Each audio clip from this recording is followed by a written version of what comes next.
Focus on Recovery, a KSN News special. Good afternoon, I'm Eddie Randall, and thank you for joining us for this KSN News special focusing on recovery. Over the next hour, we'll share the stories of people who hit their rock bottom and let you hear them explain how they climbed out of the depths of drugs and alcohol to live a life worth living. Addiction does not discriminate. It finds a host and holds on until that person finds the strength to remove, release, and then regain their inner power. Let's start with the numbers. A study by the Substance Abuse and Mental Health Services Administration found 29 million American adults have had a substance use problem at some point in their life. That same study found 72% consider themselves recovered or in recovery. John Agnew is one of those people. A couple of decades ago, he was homeless, then found hope. Now he's passing his experience and knowledge on to others going through similar situations. A photo offers a glimpse into an old life. Like yesterday, I remember sleeping under the bridge. I remember going from house to house. In present time, John Agnew reflects on the past. I remember that vividly. I won't ever forget that. A life on the streets robbed him of stability and trust. My story actually, man, is so huge. That journey is so wide. Sobriety and recovery gave it back. 20 years, 20 plus years. It's amazing. Amazing, not easy. He had a sentimental goal to work towards. Just want to be a good dad. He got involved in a sober living community. These guys were celebrating 3 and 5 years sober, and I thought, man, that is a lot. How do they do that? He climbed several steps, learned a list of lessons, and started passing them on. How to deal with situations that we weren't able to deal with before. Communication, understanding how other people feel, you know, your role in building relationships again. And so those things that I teach, but the real teaching comes from my experience. The level of clarity that I have now, it's unmatched. Daniel Dorge met John through the DOC work release program. It's kind of a stepping stone between being incarcerated and being back out as a full civilian. Working with individuals coming out of work release, I get to share my personal story with them sometimes. And when I share my personal story, they're like, wow. Basking in hope, they too can accomplish what many deem impossible. I received my expungement orders. I don't have a criminal record in the system anymore. And that's a huge, huge, huge deal. Giving him something he can share with the ones he loves most. My family, they were just so ecstatic. Summing up 20 years of recovery takes pause. Hope.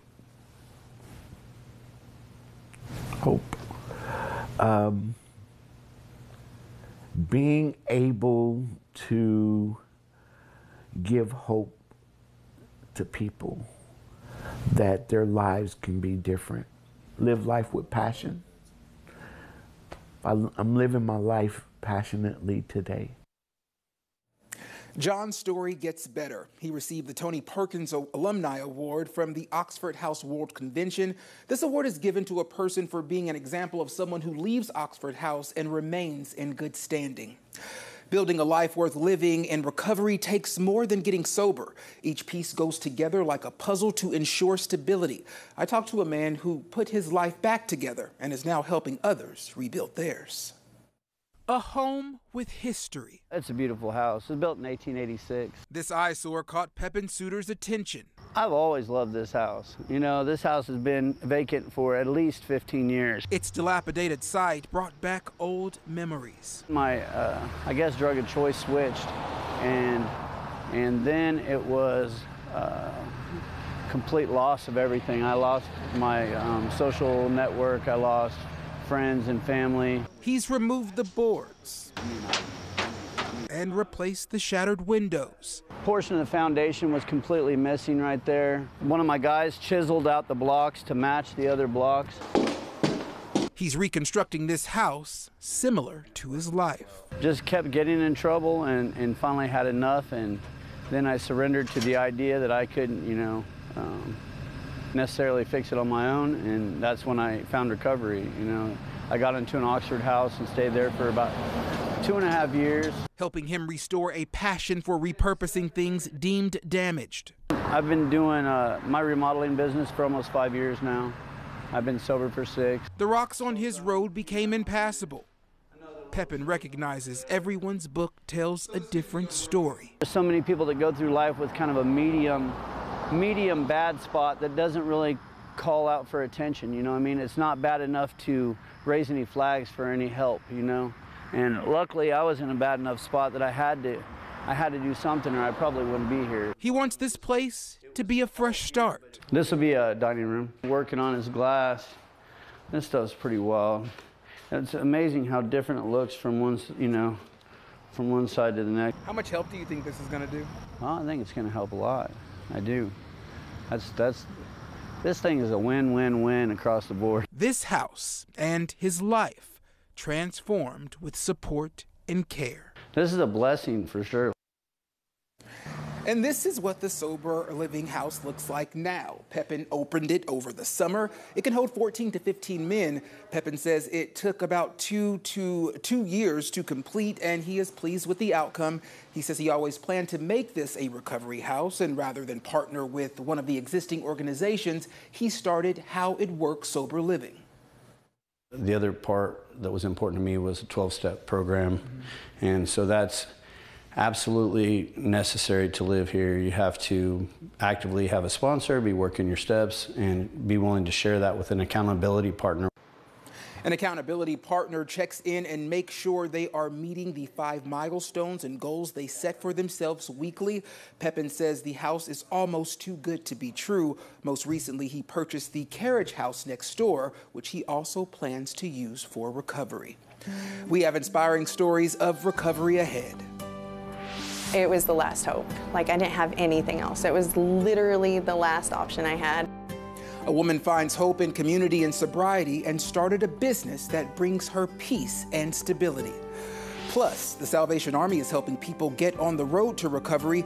We take you inside its new treatment unit that helps the homeless.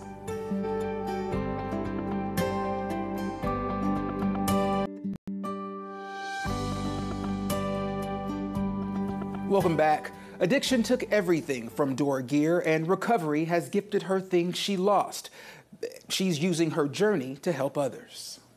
I didn't have anybody. Alone. There is no family in the picture. Describes Dora Gear's life in active addiction. No reliable friends or anything, and it just really brought me to a place where I had absolutely nothing. She took several swings at sobriety. I've been to Oxford houses. I've been to so many inpatient, outpatient treatments.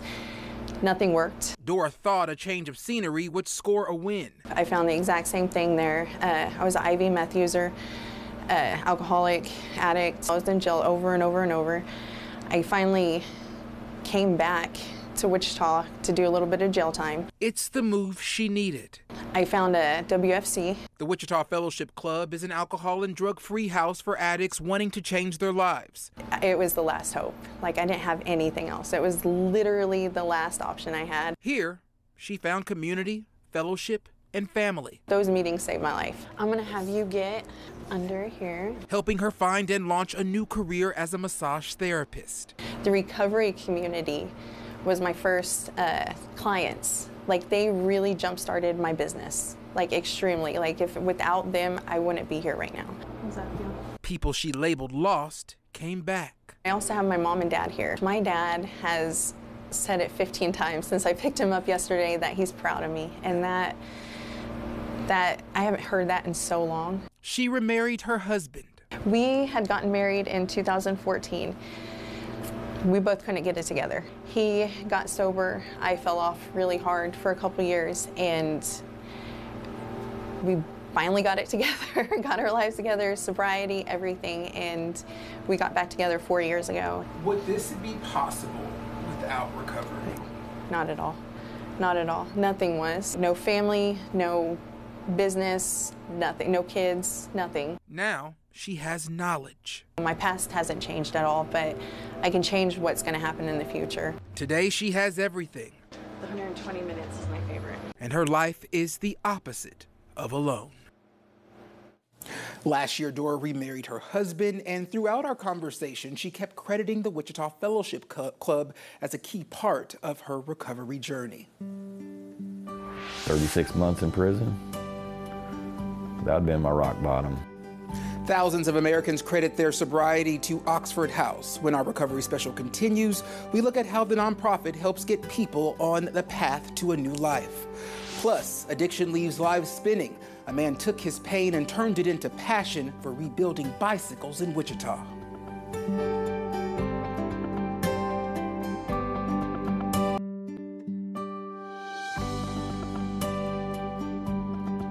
Welcome back. Thousands of people have gotten their lives back on track thanks to Oxford House. There are nearly 36 in Wichita. One man tells me without Oxford, his life would be different. We have this application here that we're looking at. Today, Brian Holmes is living. There's a lot of people who respect me in this community of Oxford House, and I don't take that for granted one bit. 15 years ago, I had a lot of hiccups and a lot of faults. His life looked different. 36 months in prison, that would have been my rock bottom. After being confined to a cell, he found freedom in a home. And I had a friend that lived in an Oxford House. He interviewed, became a housemate, and stayed 10 years. What Oxford House is about is completely refurbishing your life. Finding a brotherhood. Everybody was there for the same reason. We had the same common goal, is to get sober and stay sober. Moving forward while never forgetting what he's gained along the way. I ended up paying off all my fines. I got my license back. I got off parole. I got off probation. And I did that all through Oxford House. Brian says in order to keep his sobriety, he has to pass it along. I mentor a few guys. I think a lot about it used to be me. And it could be me again if I'm not careful. He works with others in recovery to create safe, sober spaces. This 4th of July party at the 101 Club grows year to year. And it's collectively one of the biggest events in this area as far as sober events. And it's completely free. Then there's one-on-one work. We want everybody to have an equal opportunity to recover. Brian has taught me a lot. There's a lot to learn. It's not just house rules, it's how to handle situations and handle people. I don't sugarcoat it. You know, recovery's life. Some of these situations that we're talking about are tough. And helping usher in the newcomer. This guy doesn't have any income as of right now. The same way he came in. They're not an alcoholic. With an application. They are addicted to drugs. And hope. If I don't give this away to people, then what am I doing? Going in depth, Oxford House started in 1975. Fast forward nearly a half a century, there are more than 3,400 individual homes with over 28,000 beds nationwide. There's no limit on how long a person can stay at Oxford House. If someone goes back to using drugs and alcohol, they must leave immediately. Still ahead, demand for a new recovery home is through the roof, and rooms are already full. We look at ways you can help people ready to beat their addiction.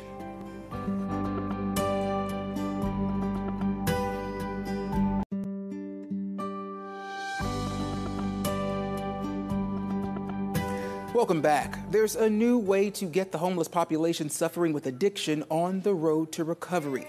The Salvation Army turned a homeless shelter in downtown Wichita into a recovery home.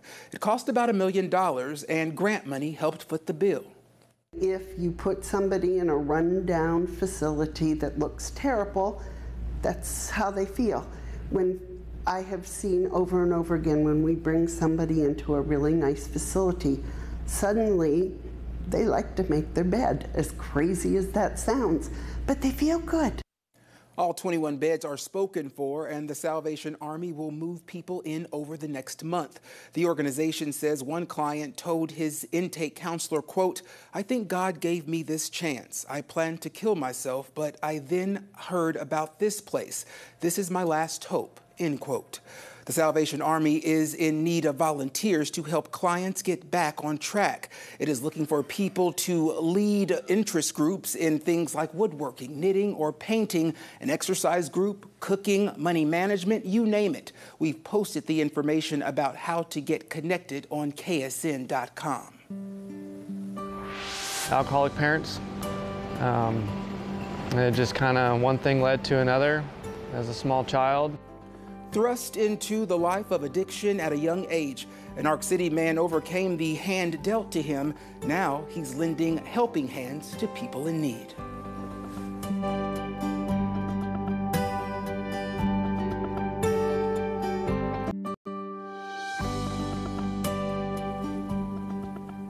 Welcome back. They put their lives on the line every single day to save a stranger's. But what happens when a first responder's life is hanging in limbo? I sat down with an Ark City firefighter, 4 years sober, who wears his story as armor. I had an old timer tell me one time that you don't want to be back in the wagon, you want to be in the middle so you don't fall out.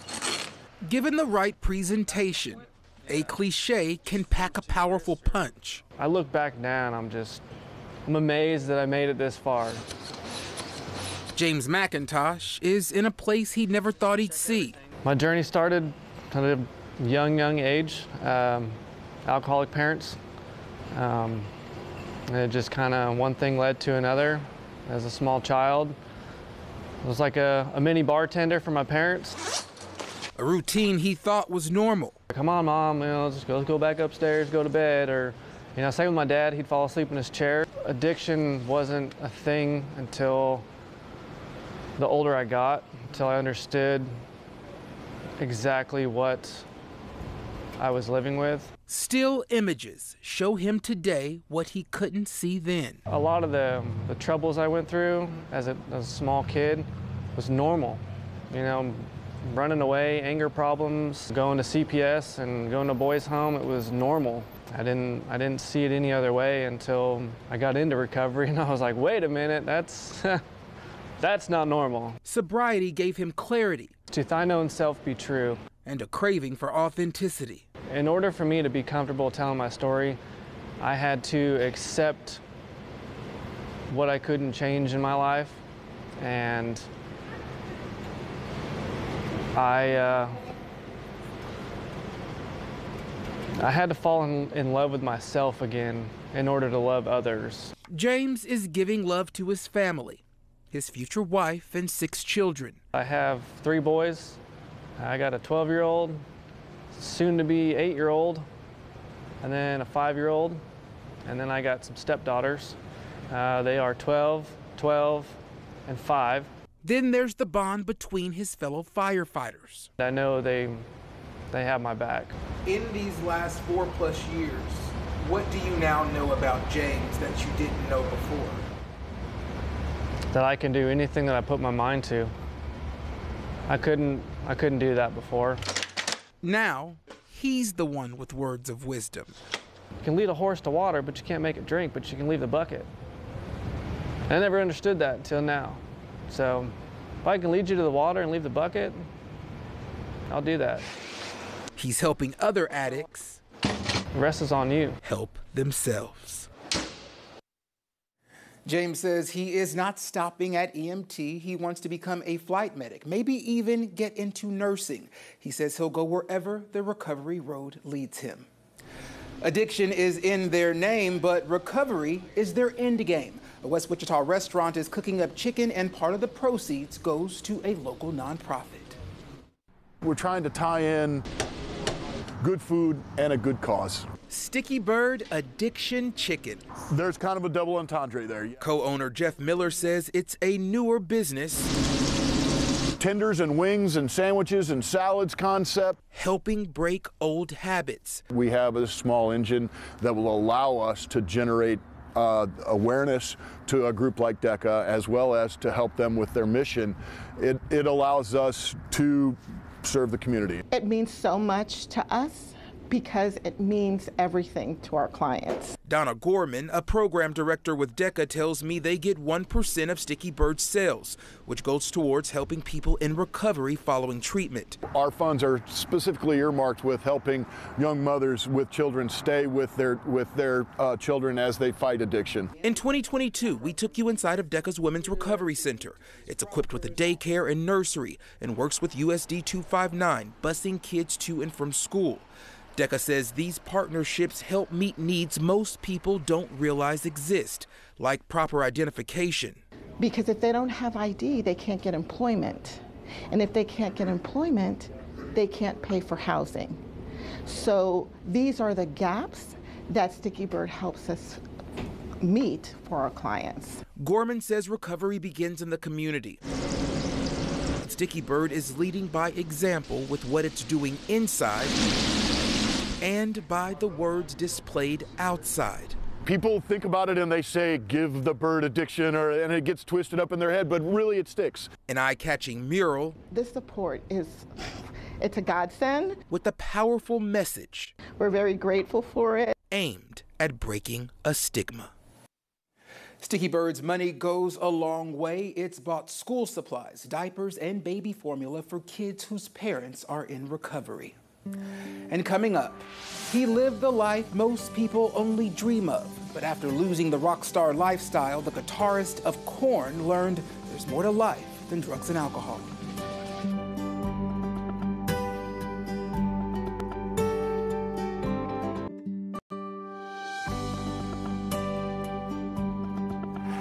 Welcome back. This year, Recovery Idol celebrates 10 years and has the theme Victorious in Recovery.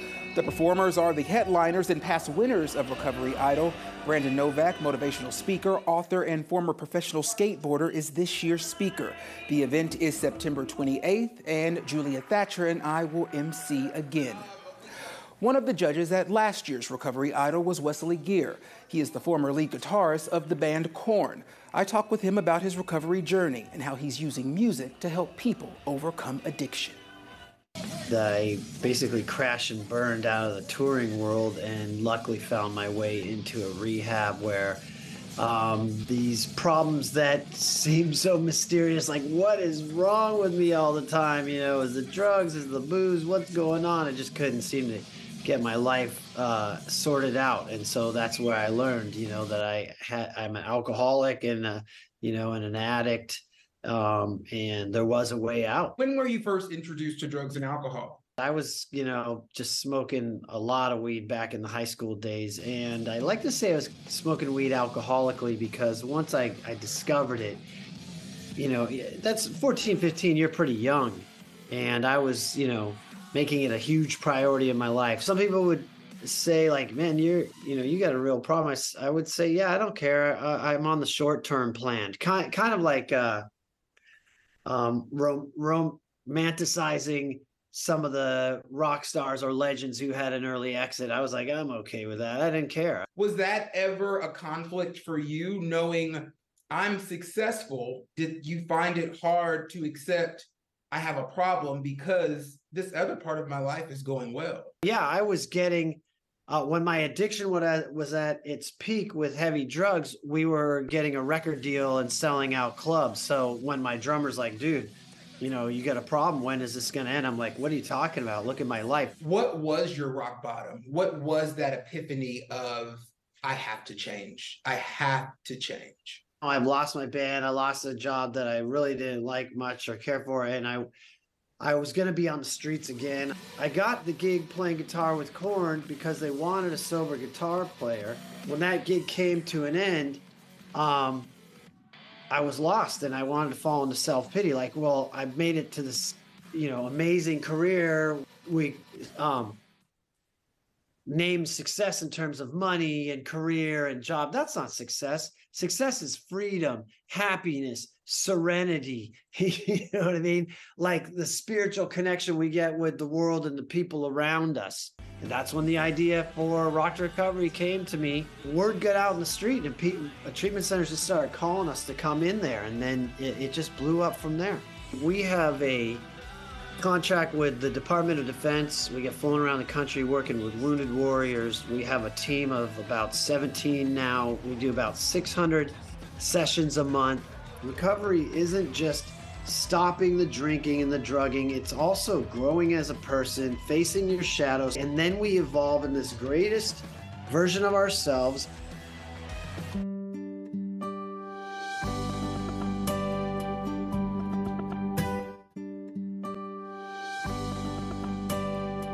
Welcome back. A bike shop in Wichita has a mission and purpose to educate and empower anyone who wants to learn. But it does much more than that. It helps people recovering from addiction on their new walk to life.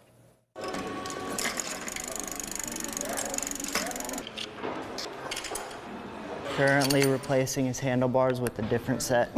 So I got to take all the gear shifting and all that stuff off. Repairing a bike takes time.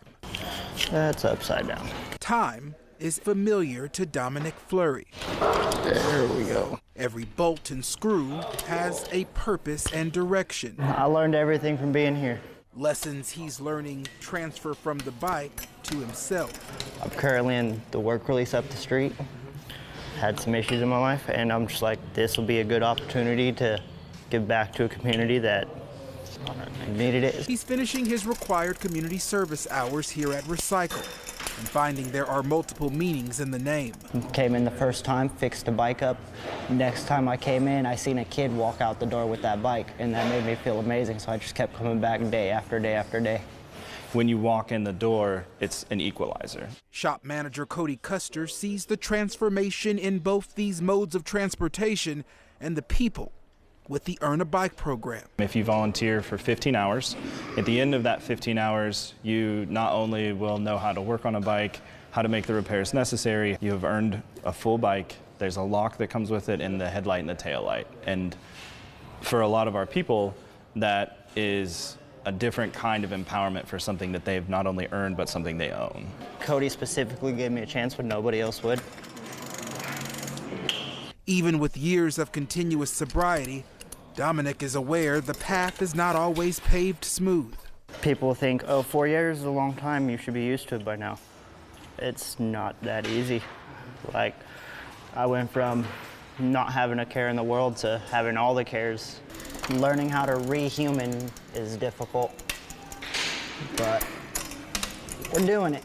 Cody calls this a safe space to learn and fail. It doesn't matter if you come in as an experienced mechanic or you come in with never having touched a wrench or a tube or a part. We're going to make this a place for you to be able to do whatever you need to do, but also make it somewhere where you feel good and you feel safe and you feel supported. Would you ever imagine that work release was to give you, put you in a place that gave you release? No. No, I was expecting nothing but stress and hard times, but it has not been that way. Both are witnessing the repairs, helping people ride to a better destination. Have a good day. You too.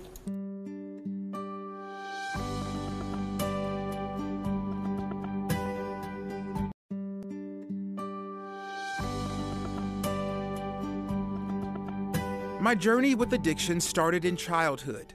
An overweight kid who found peace in oversized portions, using food to fill a metaphoric pothole lined with insecurity. My parents put me on countless diets that just didn't work.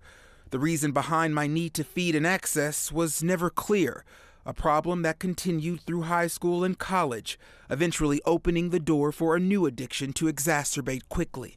I underwent gastric bypass to combat health issues fueled by my food addiction. I got freed of obesity, only to be placed in another jail, this one guarded by drugs and overseen by warden alcohol. On paper, my life seemed together. My career was progressing, and I convinced myself I was happy. That lie shattered in a crash I will never forget. While driving home one morning after a night of partying, I crashed into a tree. I remember gaining consciousness when I heard medics outside of the car say, "I think we have a dead body." That night will forever be known as one of my rock bottoms.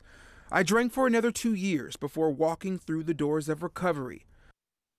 From that moment, with the help of a sponsor, 12-step program, and a higher power, my life changed. My work life got better, and I started to like and even love the person I see in the mirror. Today, I use my story in hopes it helps guide someone out of the dark hole of addiction and onto a bright path of recovery.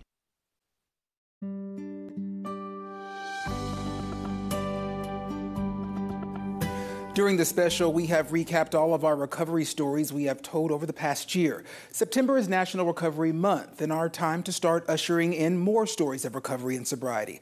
Our series starts on Tuesday with this story out of Dodge City, showing recovery combined with mental health resources can make a big difference. A peer support specialist at Compass Behavioral Health, who is also in recovery, talked to me about how resources he helps provide today could have helped him in the past. I'm sharing his story Tuesday during our Recovery Month coverage. Thank you for joining us for this recovery special. Have a great day.